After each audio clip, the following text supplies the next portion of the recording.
las personas jamás te van a obedecer porque les grites. Y miramos eso muy corrientemente en nuestro ámbito. Te van a obedecer cuando hables con una mente, ¿cómo le pudiéramos poner? Que sabe quién es.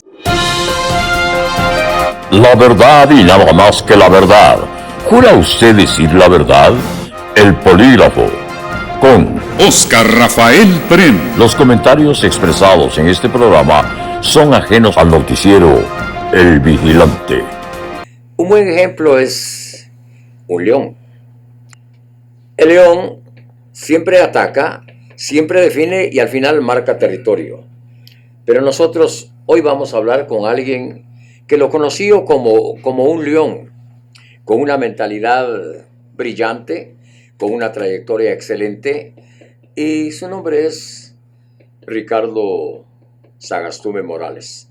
¿Cómo estás, Ricardo? Oscar Rafael, buenos días. Muchas gracias por la Qué oportunidad gusto, de compartir aquí qué gusto contigo. saludarte. La vida nos ha... ¿A qué te dedicas, además de ser años. mi amigo? Bueno, yo tengo 42 años de ser abogado.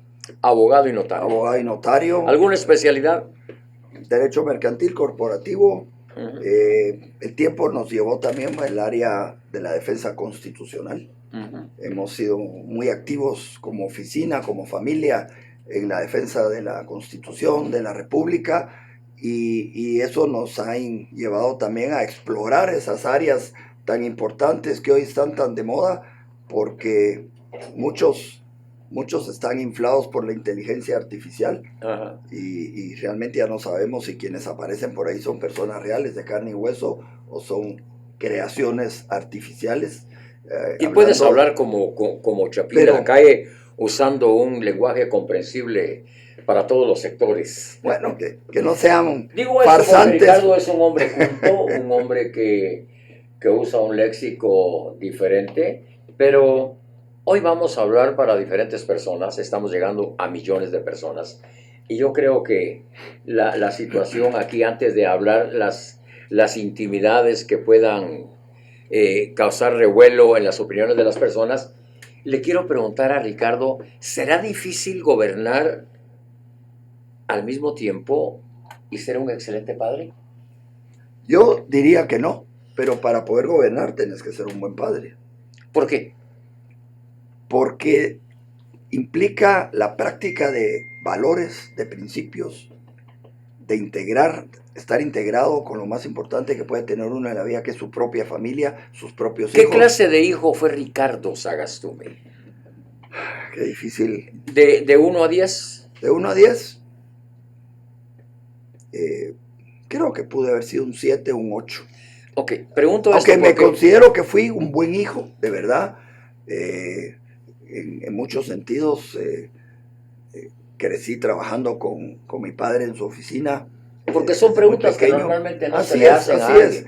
Pero sí crecí en una familia donde, te voy a poner un ejemplo, nos fascinaba ir al estadio siempre. En aquella época había juegos los sábados, había juegos los domingos, había juegos los miércoles. A ver a Inglaterra y a España. Íbamos a ver a los Rojos del Municipal, pero era una liga, creo que de 10 equipos, si mal no recuerdo, en aquella época. Y entonces para ir los domingos especialmente, mi mamá le ponía una condición a mi papá que era para mí también. Y tenía que ir a misa antes de ir al juego. Pregunto esto por lo que dijiste de que hay que ser un buen padre. Yo creería que para ser un buen padre tuviste que haber sido un excelente esposo. Y para ser un excelente esposo tuviste que haber sido un buen hijo. Entonces, como buen hijo, como buen esposo y como buen padre, ¿pudiera alguien llegar a ser presidente de Guatemala? Sí. Incluso no es condición indispensable, porque ha habido grandes excepciones en el mundo, donde a veces de hogares que han tenido penas y catástrofes terribles, salen personas muy importantes que han dejado huella en el mundo. Así que primariamente debería ser Pero te lo voy a condensar. Debería ser un requisito, porque yo vengo de un hogar integrado. Uh-huh. Mi madre fallece un año después de mi papá. Se fueron casi juntos los dos. Pero regreso al tema. Para poder ir a gozar y disfrutar teníamos que cumplir con ir a misa. Los requisitos espirituales. En ese momento, y hoy a lo largo de la vida entendemos que mucho de lo que hacemos y estamos donde estamos no es porque somos muy de al pelo. Simplemente Hablo como Chapín. hay alguien superior al que tenemos que estar agradecidos lo que nos ha dado, incluso lo que no nos ha dado. Tenemos que agradecerlo. Y eso lo hemos ido aprendiendo en el curso de la vida, porque la vida nos ha quitado, nos ha dado y nos ha quitado realmente. Dame 3 características para ser un presidente de Apetate. ¿Cuál sería el perfil? 3 nada más. Independiente. ¿Independiente? ¿Por qué independiente? ¿Independiente Tenés de que qué? tener tu propio criterio. Ujú. Tenés que tener pensamiento crítico, tener tu propia manera de pensar. Carácter, ser flexible, obviamente. Hay que ser sencillo, no hablo de humildad, hay que ser sencillo. Hay que saberse relacionar igual con la gente de vuelos muy altos que pertenecen a Y de otros vuelos muy segmentos. bajos. Y hay que tratar con la gente. Somos igual a todas las personas. Nada nos hace más diferentes. Tenemos un traje, pero al final de cuentas paramos en el mismo lugar con o sin riqueza material. Y venimos del polvo. Así es. Otra característica. Y la última, estar preparado. Preparado significa tener los conocimientos, tener la capacidad y sobre todo ser honesto, porque muchos llegan a estar sentados en los puestos más importantes de un país sabiendo que no son capaces o competentes. Y entonces eso también es parte de un proceso de corrupción. Dos preguntas simultáneas. Una es ser candidato y otra es ser presidente. Ok, ¿cuáles son las características, los requisitos que debe de tener un candidato? Reduzcámoslo en 3 aspectos. Candidato. Uno debe ser respetuoso de su país y de los valores de los cuales nosotros somos parte de. Nosotros somos parte de un país que tiene una historia, tiene tradiciones, tiene costumbres, tiene valores. Si nosotros no nos compenetramos y no somos partícipes de esos procesos de los cuales venimos por generaciones. Nosotros somos el resultado de un montón de generaciones que nos han dado tradiciones, principios y valores. Si no los hemos compartido ni no los hemos convivido, pues realmente, ¿cómo pretendes gobernar un país al que no conoces, ni siquiera lo sentís en la sangre? Número 2. Número 2, bueno, estar preparado, con conocimientos. Ok, ¿qué clase de Yo no me voy a meter a jugar yo no me voy a ir a meter a jugar un partido de fútbol o a correr si no 100 metros si no estoy preparado, si no he entrenado. ¿Qué clase de conocimiento debe de tener un candidato? Primero, los valores tradicionales religiosos. Uno. ¿Qué más? El otro es, ya sea, puede ser un buen médico, un buen abogado, un buen ingeniero, tenés que tener preparación académica. Pero tiene que necesariamente ser un abogado, un médico, un ingeniero, un arquitecto, alguien para ser presidente. No necesariamente, pero yo le agregaré un elemento adicional que es lo que nos ha faltado en Guatemala. ¿Cuál es? Conocer el Estado. Y especialmente mentalidad estadista. Tener una mentalidad estadista. Te lo has dicho en buen sentido. Tenés Pensar que conocer el Estado generaciones. Y tenés que pensar a futuro, tener que tener esa visión. No ser egoísta en pensar en que este es tu momento y querés aprovechar los 4 años para hacer lo que no hiciste en toda tu vida, porque ahí es donde comienza no solo la corrupción, sino el engaño a la población, ofrecerles lo que nunca ha sido. Y la mayoría de los candidatos son producto, hoy vamos a hablar, de la inteligencia artificial. Están inflados, porque la inteligencia artificial te los maquilla perfectamente. Pero solo les haces una raspada, no. Entonces los candidatos deben ser gente real de carne y hueso. No son seres perfectos, y aquí muchos se presentan como seres perfectos. Ese es parte de uno de los problemas que tenemos en Guatemala. ¿Y la 3? Y la 3, vocación de servicio, solidaridad, humanidad, respetar la dignidad de las personas. ¿Cómo manejarías tú el equilibrio entre tu vida personal y la política? Hay que separarla, no puedes llevar la vida personal a la política, pero es buena parte de tu ¿Cómo la separas? Sostén. Cada cosa en su lugar. Y lo viví mucho en mi casa, puedo contar la experiencia más fresca que pude haber tenido en un momento determinado. Mi papá era presidente de la Corte Suprema de Justicia y él era el funcionario público en ese momento, en la etapa que estaba atravesando el país. Vidaurre. Y luego la vida en familia, él después de su trabajo del día a día en la corte, seguía dando clases en la universidad. ¿Cuántos hermanos eran ustedes? 3. ¿Y quién era el consentido? Pues algunos dicen que yo no creo que ¿Y el yo. más inteligente de los 3 quién era? Yo creo que mis 2 hermanos y yo teníamos condiciones muy diferentes, muy Estaba compartida la inteligencia. Teníamos roles distintos. Yo era el mayor, mi hermana la segunda y mi hermano el tercero. Y los 3 teníamos algunas características bastante diferentes. ¿3 abogados? No, solo yo soy el único abogado de mis hermanos. Y entonces regreso nuestra vida familiar. Mi papá terminaba sus actividades en la Corte Suprema y se iba a dar clases a la Universidad Rafael Landívar. Ya en esa época todavía daba clases en la Landívar. Y cuando los 80s. Cuando se iba, 82, 84, y cuando él se iba a la universidad, se iba manejando su propio carro. Ya no usaba piloto. El piloto lo usaba solo para sus actividades oficiales. Y cuando iba al Club Guatemala los domingos en aquella época íbamos al lago de Amatitlán, esquiábamos, las motos de agua, compartíamos con amigos como tu persona, con la familia. Bueno, ahí separábamos una cosa de la otra. ¿Qué edad tiene Ricardo Sagastume? 68 años. ¿Qué se siente tener 68 años y querer ser presidente de Guatemala? Ganas de seguir viviendo. ¿Ah? Ganas de seguir viviendo, de dar, y todavía falta por hacer bastantes cosas. ¿Qué es lo que más te ha afectado en política? El dolor más grande que te ha causado la política en tu participación, porque vienes participando desde que te propusieron con el FCN, ¿se acuerdan? Que ibas a ser candidato a la presidencia, y luego, pues anteriormente a eso, candidato a diputado con La Gana y otras cositas políticas, pero lo que más te ha causado dolor desde que iniciaste tu carrera política hasta el 2026.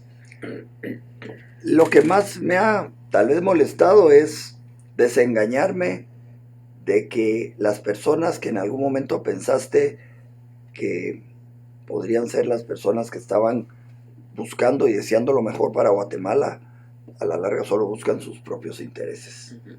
Y mucho de eso hace que te quiten el apoyo que esperabas de los amigos o de las personas en las que uno también confiaba, porque los intereses se iban para otros, que son los que ofrecían los privilegios, son los que ofrecen, ese tipo de contrataciones y de relaciones con el Estado, que lo que genera es corrupción y genera lo que hoy tenemos lamentablemente, y es un mercantilismo político y un mercantilismo económico. ¿Te sorprenden las críticas? No, aprendes a convivir con ellas, desde que te agreden, desde que te dicen mentiras.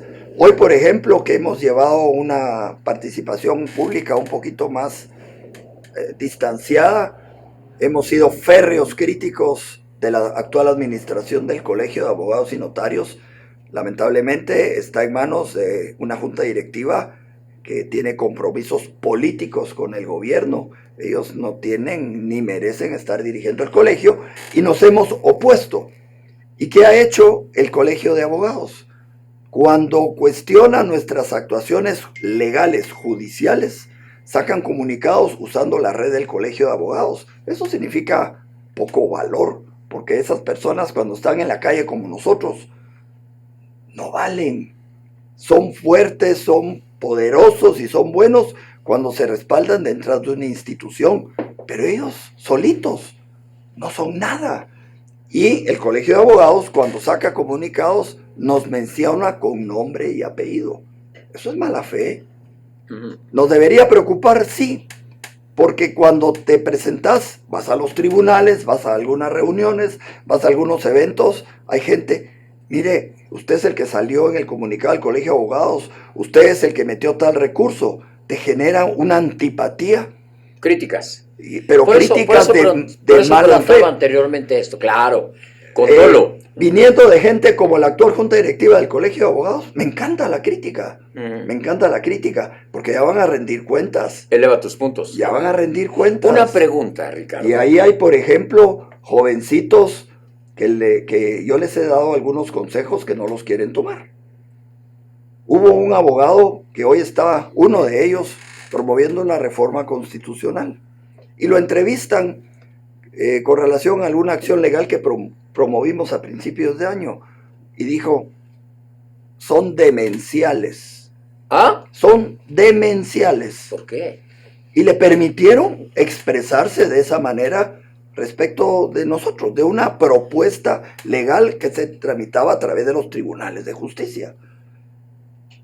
Bueno, pues, él es muy joven hoy, se está aventurando a una propuesta de reforma constitucional de la cual él no es autor.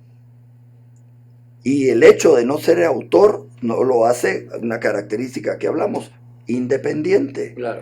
Él es esclavo del que lo patrocina. No tiene autoridad moral. No tiene autonomía, no tiene autoridad moral y le va a ir mal. ¿Por qué le va a ir mal? Porque él es esclavo de su patrón, de su financiador. Pero está muy joven para entenderlo, está muy envalentonado porque pertenece a esa y si me cerra el nombre de él, pero pregunto algo por lo que estás hablando. Ricardo Sagastume Morales, ¿es de derecha o es de izquierda? Una pregunta con una respuesta nada más. Soy conservador.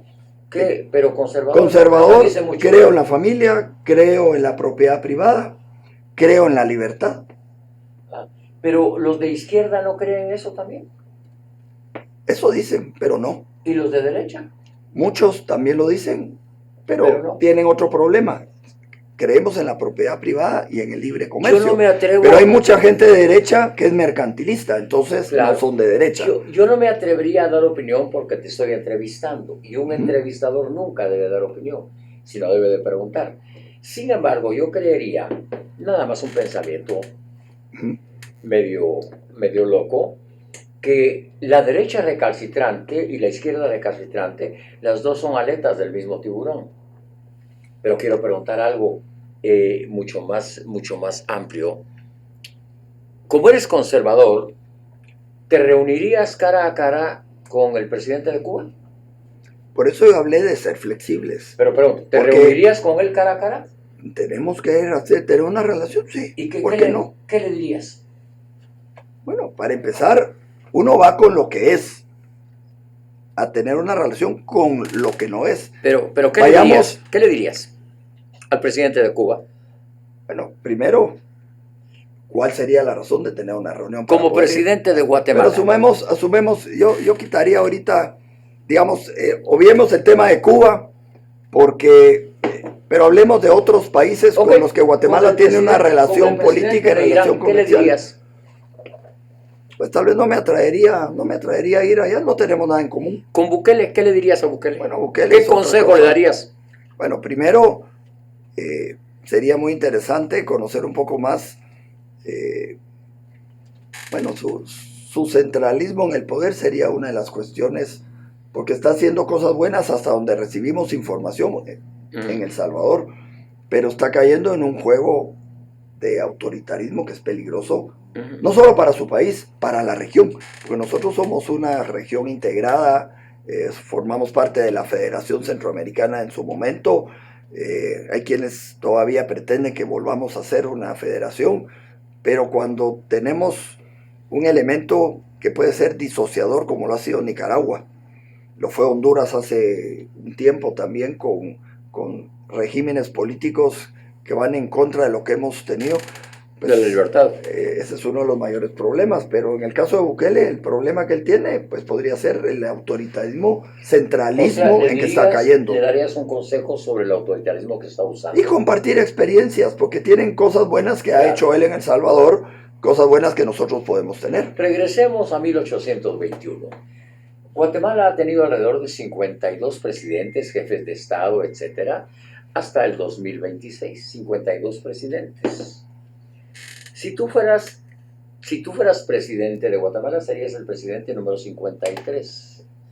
¿Cómo se sentiría Ricardo Maldonado de 66 años? ¿66? 8. 68 años, siendo presidente número 53 de Guatemala. Bueno, me siento. Quiero hacer una entrevista diferente, no poner contra la pared a los Aparte candidatos. de ser, que debe ser un honor poder optar y luego ser y ejercer la presidencia en un momento dado a raíz de un proceso de elección popular, muy comprometido porque en 4 años hay que hacer muchos cambios que vienen acumulados de décadas y no caer en la tentación ni en el vicio o en la enfermedad de echarle la culpa siempre a todo el mundo. Bueno, Guatemala sigue siendo un país todavía de élites, lamentablemente. Élites económicas para empezar. Claro. Lamentablemente, me refiero en ese sentido. ¿Qué ha ocurrido? Creo que cada periodo ha tenido sus luces y sus sombras, ¿verdad? De la época de Carrera tenemos el nacimiento de la República. Y no solo Guatemala. Y no sabía leer y escribir, se filmaba raca. Pues eso es lo que nos cuentan. Claro. Pero una persona como Rafael Carrera, que no solamente creó la República de Guatemala, sino de Centroamérica. Por eso lo mencioné. A raíz de eso nacen las repúblicas centroamericanas. Una persona que hablaban de que no sabía leer ni escribir, pero la batalla de la Arada, cuando uno logra conocerla, y que ha sido tomado como ejemplo en escuelas militares en otros países del mundo, o eso lo hizo alguien que leía mucho, o que era un genio. O que tenía un asesor. O que tenía un al asesor. Que escuchaba. Entonces, sabía hacer en cualquiera de las 3 razones dejó algo que nos define como país o como república. Si fueras el presidente de Guatemala, ¿cómo reformarías la salud, la educación y la seguridad? ¿Cómo la reformarías? En 2 palabras, cada una. Para ir aterrizando. Hay que abrirla. Y abrirla significa no privatizarla. Pero los servicios públicos, en algunos casos, está centralizado. Yo sí creo que el Estado tiene obligaciones primordiales que son justicia, seguridad. Básicamente son de las obligaciones. La educación debería estar en buena medida también abierta y compartida a la educación privada. Pero regreso al tema mercantilismo. Cuando el Estado es el que autoriza a las escuelas y a los colegios, y los autoriza sin tener por lo menos algún tipo de control sobre qué es el tipo de educación que se debe impartir, damos origen a un montón de colegios privados que le entregan títulos de bachiller a los jóvenes engañándolos porque no les dan educación. ¿Qué piensas del pensum? Hay que reformarlo. Tenemos un pensum atrasadísimo. ¿Y cuántas clases crees tú que debería tener un pensum? Nosotros deberíamos... Para las escuelas. Idioma español, matemáticas, es importantísimo. Nosotros deberíamos regresar a los temas de urbanidad, moral, civismo. Hay una ley de servicio social que no la utilizamos. Nosotros no sabemos querer a nuestro país. Nuestros jóvenes, por pequeños que sean, ellos deberían conocer lo básico de la Constitución, porque después, cuando vienen gobiernos abusivos, autoritarios, corruptos e incompetentes, casi estoy hablando de los últimos 40 años, la ciudadanía tiene que aprender a defenderse. ¿Tú recuerdas cuando entraste a primero, primaria, y saliste de sexto? ¿Cuántos cursos tuviste? Cuando entraste a primero bachillerato y saliste de quinto, ¿cuántos cursos? Y cuando entraste a la universidad y te graduaste, ¿cuántos cursos? Fueron 180 cursos en 16 años.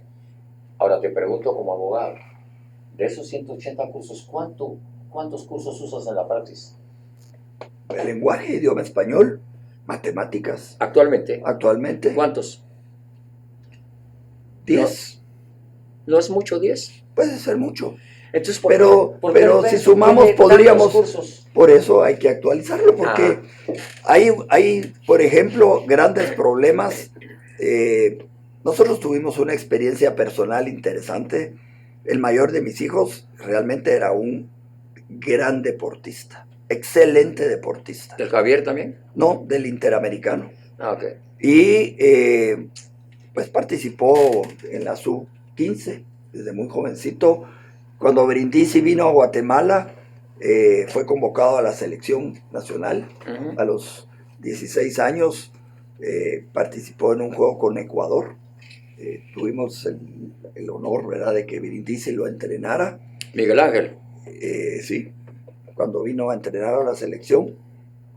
Pero resulta que cuando fuimos a pedir apoyo al colegio, nos dijeron que solo apoyaban a los buenos estudiantes en la parte académica.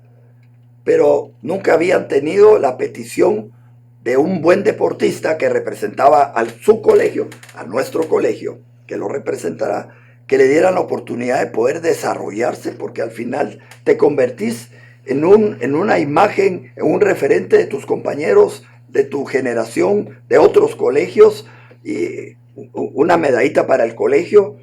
Y lamentablemente tuvimos que meternos a otro método, clases alternativas que ya no estaban dentro del sistema Mencionaste legal. una palabra interesante. Si fueras la alternativa presidencial para Guatemala, no la opción, porque opciones hay muchas, pero si fueras la alternativa para Guatemala para ir aterrizando, ¿qué le ofrecerías a Guatemala? Bueno, básicamente, en un minuto, educación, el deporte. El deporte realmente es una herramienta para el desarrollo de las personas.